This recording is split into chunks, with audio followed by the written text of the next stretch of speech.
Boa tarde! Está começando mais uma edição do programa 20 Minutos. O tema de hoje: resposta econômica de Bolsonaro ameaça o país. Vocês estão acompanhando, todo mundo em quarentena, aqueles que podem, evidentemente, as últimas medidas do governo Bolsonaro. Não bastasse o governo Bolsonaro não ter qualquer plano decente para enfrentar o coronavírus, deixando o país esfrangalhado, além de criar uma enorme anarquia institucional, com governos estaduais e prefeituras tomando medidas diante da absoluta incompetência e paralisia do governo federal. Não bastasse isso, a paralisia em relação à formulação de uma estratégia para enfrentar o coronavírus, o governo Bolsonaro, do ponto de vista econômico, defendendo os interesses dos grandes capitalistas, tem apresentado medidas que são um verdadeiro ataque ao povo brasileiro, que são uma vergonha, que são um atentado, um crime contra a nação. Vou aqui comentar especificamente duas medidas fundamentais. Aquele corpo de medidas tomado pelo Banco Central e anunciado por Roberto Campos, o presidente da instituição, na manhã dessa segunda-feira, e a medida provisória que o Bolsonaro apresentou ontem à noite e hoje já revogou parcialmente naquilo que se trata da suspensão, da possibilidade de suspensão por 4 meses dos salários. Esses dois corpos de medidas, essas duas iniciativas do governo Bolsonaro, são uma prova escancarada de que esse governo está empurrando o povo brasileiro, especialmente os mais pobres, para uma situação jamais vista na nossa história, para uma situação de miséria, de desemprego, de fome no país. Ao invés de fazer como várias outras nações estão fazendo, que é garantir as condições financeiras para que a classe trabalhadora possa se recolher em quarentena e ser preservada do coronavírus, ao invés de garantir salários, de garantir emprego, de sustar o pagamento das contas e serviços, ao invés de criar um colchão que permita à classe trabalhadora e ao conjunto do povo suportar as próximas semanas, os próximos meses, quando ocorrerá o auge da luta contra o coronavírus, ao invés de tomar providências deste tipo, o que faz o governo Bolsonaro é colocar dinheiro fundamentalmente no bolso dos bancos. O Banco Central liberou cerca de 70 bilhões de dólares para os bancos. Esse dinheiro vai para o sistema financeiro sem qualquer obrigação de contrapartida. Os bancos não são obrigados a financiar os micro e pequenos empresários, os bancos não são obrigados a garantir uma política de sustentabilidade do emprego, os bancos não são obrigados a colocar recursos em programas emergenciais para combater a fome ou para combater o desabastecimento. Não. Os bancos podem fazer o que quiserem com esses 70 bilhões liberados pelo Banco Central. O que farão os bancos? Os bancos utilizarão esses recursos para aplicá-los no próprio mercado financeiro, através de fundos que adquiram ativos da Bolsa de Valores, por exemplo, que estão muito desvalorizados em função da crise, ou os bancos emprestarão dinheiro para aquelas grandes empresas com as quais esses bancos têm mais confiança de colocar crédito, ao invés de colocar esses recursos em pequenas, microempresas que evidentemente estão muito abaladas pela crise. Simplesmente o governo Bolsonaro decidiu mais recursos no sistema financeiro sem qualquer contrapartida. E, em compensação, na medida provisória original, antes das mudanças que Bolsonaro fez pela pressão que ocorreu, na medida provisória original, Bolsonaro tratava de impor um duríssimo golpe à classe trabalhadora. Permitia a suspensão por 4 meses dos contratos de trabalho sem pagamento de salários, além de eliminar uma série de direitos e uma série de benefícios historicamente conquistados pela classe trabalhadora e que estão inscritos na nossa CLT, na Consolidação das Leis do Trabalho e em outras leis brasileiras. A medida provisória lançada por Bolsonaro ontem e enviada hoje ao Congresso, permite que a negociação individual prevaleça sobre a negociação coletiva e sobre os próprios direitos legais, ou seja, oferece aos patrões a possibilidade de repassar aos seus trabalhadores os custos desta crise, demitindo, cortando salários, cortando benefícios, fazendo o que lhes der na veneta sem estarem submetidos a qualquer tipo de acordo coletivo, rasgando seus convênios com os sindicatos, por exemplo. O governo Bolsonaro, ao invés de criar um colchão que permita aos trabalhadores brasileiros, especialmente as camadas populares, aos mais pobres, atravessar esse deserto, atravessar esse percurso da luta contra o coronavírus, o que o governo Bolsonaro faz é engordar os gordos, é engordar os porcos, é dar dinheiro para os bancos, é dar liberdade de ação total para as grandes corporações, tudo ao reverso do que vem ocorrendo em outros países. Vamos pegar dois exemplos bastante distantes. A Inglaterra, do conservador Boris Johnson, garantiu o pagamento pelo Estado de 80% dos salários de todos os ingleses, de tal maneira que os ingleses possam estar em quarentena nos próximos 30, 60, 90 dias, recebendo seus salários, com um desconto desse salário de 20%, afinal de contas as pessoas vão ficar em casa, seus custos tendem a cair, mas garantindo que as pessoas tenham recursos para continuar pagando suas contas de luz, suas contas de telefone, suas contas de internet, suas contas de gás, a compra de comida, os aluguéis e assim. Integral suspendeu a cobrança de contas de água, de contas de luz e de contas de telefone, que na Venezuela são contas públicas, além de ter adiado todo o pagamento de todas as dívidas bancárias pelo período de 6 meses, tanto dos cidadãos quanto das empresas, garantindo aos bancos os recursos necessários para suportar esse período de inadimplência, esse período de suspensão dos pagamentos, de tal maneira que o povo venezuelano possa conviver com as medidas de extrema restrição que foram adotadas para combater o coronavírus. O governo Bolsonaro vai no sentido oposto até mesmo do governo dos Estados Unidos. O Bolsonaro, que é um sub-Trump, não consegue copiar nem seu mestre. Trump, que é um velhaco, um neoliberal, um inimigo dos povos, o Trump, mesmo o Trump, aprovou um pacote que poderá dar a cada americano, como uma espécie de renda mínima, $1.000 mensais, para que os americanos possam estar em quarentena nesse período de pico do coronavírus, nesse período onde as medidas restritivas deverão ser tomadas com muito rigor. Bolsonaro não consegue copiar nem Trump. Bolsonaro age como um sociopata da política. O único que lhe interessa é uma visão distorcida da geopolítica mundial. Ele se considera, ao lado de Trump, um paladino na luta contra o comunismo, um paladino na luta contra a esquerda, e, portanto, ele quer mostrar que, desde o início, não é que o coronavírus era uma marolinha, que o coronavírus não tinha importância, que era uma invenção da China, e ele quer defender seu programa neoliberal a qualquer custo, acha que é isso mesmo, que tem que aproveitar a crise do coronavírus exatamente para aprofundar as medidas neoliberais, quando grande parte do mundo se dá conta, ao menos provisoriamente, que o neoliberalismo empurraria a humanidade para uma tragédia inigualável. Até mesmo radicais do neoliberalismo da Europa e dos Estados Unidos se dão conta que neste momento de grave crise é necessário suspender o neoliberalismo e colocar os recursos do Estado para salvar a economia e a sociedade. Bolsonaro é o pior dos presidentes no enfrentamento ao coronavírus. Não apenas deste ponto de vista econômico, como é muito importante registrar, mas também do ponto de vista da estratégia que segue o Brasil. O Brasil tem uma estratégia frouxa de combate ao coronavírus. Já há semanas o Brasil deveria ter adotado medidas rigorosíssimas, como fez, por exemplo, o governo da Venezuela, como está fazendo o governo da Argentina. O que são medidas rigorosíssimas? São medidas dentro da chamada estratégia de supressão.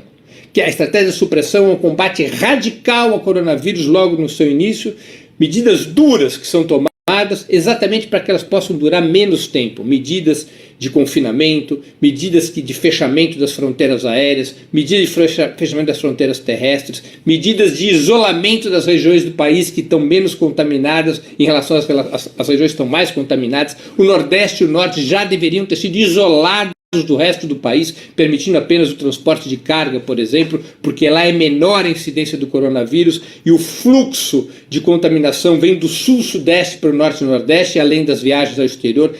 Ambas as rotas deveriam ter sido radicalmente cortadas. Bolsonaro, um vassalo dos Estados Unidos, disparar no rumo de ser o país com maior taxa de disseminação do coronavírus. Bolsonaro não consegue comandar nada, não consegue adotar uma estratégia de contenção real do coronavírus e, além disso, para piorar, adota medidas econômicas que vão na contramão do enfrentamento da crise que busque preservar a vida econômica e social do país. O programa necessário para enfrentar, para dar sustentabilidade a essa estratégia de enfrentamento do coronavírus, tem sido anunciado pelos partidos de esquerda, tem sido anunciado pelo Partido dos Trabalhadores, pelo PSOL, pelo PCdoB. É um programa mínimo muito simples, é um programa de suspensão do pagamento das contas, luz, água, telefone, por um período de 90 dias. É uma suspensão do pagamento das dívidas bancárias, também por um período de 90 dias. E é a adoção de um programa de renda mínima, de um salário mínimo para cada brasileiro cuja renda esteja abaixo dos 3 salários mínimos, de tal maneira que um mínimo de sustentabilidade seja possível. Suspender as contas, suspender o pagamento dos impostos para os cidadãos, para as micro e pequenas empresas, suspender a cobrança das dívidas bancárias, suspender qualquer tipo de pagamento de dívidas contraídas no passado e jogar para frente, estabelecer uma repactuação de todos esses créditos, impostos inclusive, para os próximos 2, 3, 5 anos. O país precisa de uma ação radical que dê sustentabilidade econômica a essa estratégia necessária, que ainda não é aplicada na sua intensidade, a estratégia de contenção radical do coronavírus, a estratégia de supressão do coronavírus pela via do impedimento da circulação de pessoas pelo território nacional e rumo ao território nacional ou do território nacional para o exterior. Esse programa mínimo ele é fundamental e hoje é defendido pelos partidos de esquerda. É o único programa que permite ao país enfrentar o coronavírus sem mergulhar numa situação de catástrofe social. Bolsonaro está empurrando o país nesse rumo. As medidas anunciadas por Bolsonaro, mesmo depois de ele ter anulado a possibilidade de suspender o pagamento de salários por 4 meses, as medidas econômicas anunciadas por Bolsonaro empurram o país para uma situação de catástrofe social nunca vista, de aumento da miséria, do desemprego, da pobreza. Isso levará a um aumento da criminalidade nas grandes cidades, porque as pessoas não se deixarão morrer de fome. As pessoas romperão a quarentena se não houver comida, se não houver renda. Romperão a quarentena e tratarão de buscar comida para os seus filhos, seja como for. O país viverá, a depender da política de Bolsonaro, uma situação onde ocorrerão saques, onde ocorrerá violência urbana, aumenta a criminalidade. Bolsonaro está jogando o país no caos. E apenas este programa mínimo, defendido pelas forças de esquerda, pelos partidos de esquerda e pelos movimentos sociais, é capaz de dar um basta a essa situação. É necessário proibir que as empresas demitam. É necessário, como já disse, suspender o pagamento das contas básicas. É necessário suspender o pagamento das dívidas bancárias. É necessário suspender o pagamento dos cartões de crédito. É necessário suspender o pagamento de impostos para os cidadãos de renda mais baixa e para as micro e pequenas empresas. É necessário criar um fôlego financeiro e para isso é necessário que o Estado aporte todos os seus recursos creditícios, todos os seus recursos financeiros, incluindo as reservas internacionais, se necessário emitindo dinheiro para que haja crédito, haja recursos financeiros suficientes para garantir um programa desse tipo. É uma batalha de vida ou morte da nação e neste momento é conduzida por um sociopata político, econômico, social, por um criminoso como Jair Bolsonaro, que vai empurrando o país para o precipício, com a cumplicidade de setores expressivos da elite brasileira e dos partidos da direita tradicional, que hoje tentam posar de bonzinhos, que hoje tentam fazer uma crítica aqui, outra crítica acolá, que tentam se diferenciar de Bolsonaro como Dória, mas que são cúmplices da política que nos trouxe aqui, até aqui. A política que desmontou, que retirou recursos financeiros do SUS, que estabeleceu a emenda constitucional 95, que bloqueia os gastos do Estado com o sistema de saúde, uma política que levou a desemprego, a precarização do trabalho, a uma política que não preparou o país para momentos de graves dificuldades, como as dificuldades que agora enfrentamos com o coronavírus. Essa política econômica neoliberal, sustentada pela extrema-direita de Bolsonaro, mas também pela direita tradicional de Rodrigo Maia, de Dória, esta política tem que ser varrida do mapa. Nesse momento é necessário adotar um programa mínimo que permita ao povo brasileiro sobreviver, não apenas fisicamente, combatendo o coronavírus, com as medidas de restrição necessárias e recomendadas pela Organização Mundial de Saúde, com as medidas necessárias e recomendadas pelos países que melhor têm enfrentado o coronavírus. Além de sobreviver fisicamente, o povo brasileiro tem que sobreviver econômica e socialmente. Nada adiantaria ter uma estratégia rigorosa de combate ao coronavírus se o povo brasileiro for empurrado para a fome, se o povo brasileiro for empurrado para a miséria. O que adianta sobreviver ao coronavírus e morrer de fome? É necessário um programa emergencial que garanta as condições de renda e subsistência do povo brasileiro. Essa é, nesse momento, a grande batalha do nosso país. Por isso que é importante denunciar Bolsonaro, por isso que é importante continuar com o panelaço todas as noites contra Bolsonaro, por isso que é importante gritar fora Bolsonaro, por isso que é importante abrir os olhos de toda a nação brasileira, abrir os olhos do povo brasileiro, para que nos juntemos em exigência de medidas reais e concretas para deter o coronavírus e para garantir as condições financeiras de sustentabilidade da estratégia de confrontação contra o coronavírus. O país vive uma hora dramática, o mundo vive uma hora dramática. Nós precisamos aprender com as boas experiências, e as boas experiências vêm da China, vêm da Venezuela, vêm de Cuba, vem do Vietnã, e agora também vem de alguns países capitalistas que abriram os olhos para a tragédia na qual mergulhavam. Então também há boas experiências de alguns países capitalistas, como da Coreia do Sul ou da Inglaterra, países que vão adotando simultaneamente estratégias ultra restritivas para enfrentar o coronavírus e que garantem a renda da sua classe trabalhadora para que a economia possa continuar funcionando, para que as pessoas possam continuar comendo, para que as pessoas continuem a ter luz elétrica, que as pessoas continuem a ter água, que as pessoas continuem a poder ter uma moradia decente para exatamente enfrentar esse longo período de quarentena que se avizinha. São medidas emergenciais, são medidas que devemos unir forças, pressionar, mobilizar para que sejam imediatamente implementadas. Porque disto depende o presente e o futuro do nosso país. Termino aqui a exposição de hoje. Antes de concluir o programa, duas mensagens importantes. A primeira mensagem: eu queria no canal do Opera Mundi no YouTube. Nessa plataforma vocês tanto poderão acompanhar nossas transmissões ao vivo, quanto assistir edições anteriores do programa 20 Minutos. O YouTube é uma plataforma muito mais amigável para assistir vídeos, para fazer comentários e também para contribuir financeiramente com o Opera Mundi através do Superchat. O Opera Mundi também precisa de recursos para enfrentar a quarentena. O Superchat no YouTube é uma forma de conceder esses recursos ao Opera Mundi. O YouTube, portanto, o canal do Opera Mundi no YouTube é fundamental de ser assinado por vocês. Nós já estamos chegando aos 100 mil assinantes e isso fortalece o Opera Mundi. Segunda mensagem: eu queria pedir a vocês encarecidamente que fizessem uma assinatura solidária de Opera Mundi. Assinatura solidária é um pequeno valor mensal que nossos espectadores e leitores pagam para que nós possamos ter os recursos necessários à sustentação e ao desenvolvimento de um jornalismo independente, um jornalismo de qualidade. Para que nós tenhamos os recursos necessários à batalha cotidiana de ideias e informações contra a imprensa de direita, cada vez mais mentirosa e manipuladora. Vocês poderão obter informações, muito simples e prático, no endereço www.operamundi.com.br/apoio. Vou repetir, www.operamundi.com.br/apoio. Façam agora mesmo uma assinatura solidária de Opera Mundi. Assinatura solidária, por sua própria natureza, é o instrumento que garante a independência de Opera Mundi frente ao poder econômico. Queria agora, então, me despedir de vocês, agradecer a audiência, lembrar a todos que hoje